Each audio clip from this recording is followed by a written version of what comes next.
Hi, Ate Eileen. Um, like what you said, na mag-delete ka or mag-deactivate, please. Sana wag mo na ituloy.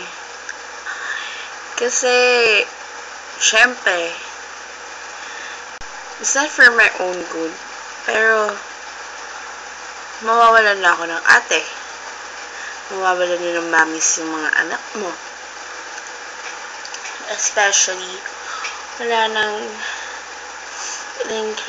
Chrysostom na mahal ko, diba? Mahirap pag umalis ka, ate. Kasi,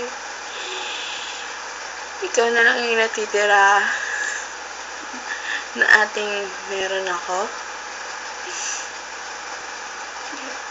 And, napansin ko lang na this year, ang daming taong nang iwan sa akin.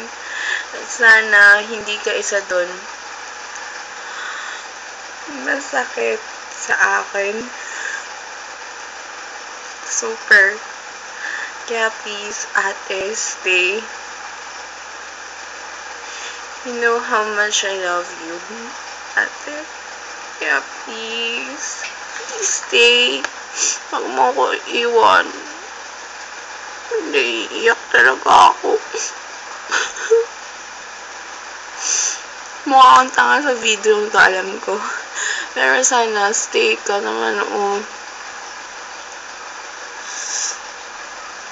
Hindi ko talaga kaya na isa sa naging kaibigan ko, naging sister ko, naging ate ko, naging mahal ko, iiwan na lang ako basta-basta. Kung ano man yung problema, siguro namang maayos yun eh. Okay lang naman kung hindi ka active. Ang sa akin lang, huwag mo akong iiwan.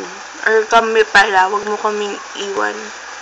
Wala na kami magiging ate ni Casey. Nandito naman kami para sa'yo eh. Basta huwag mo lang kaming iwan, ha? Ha, ate? Huwag mo na ituloy, ha? Love you.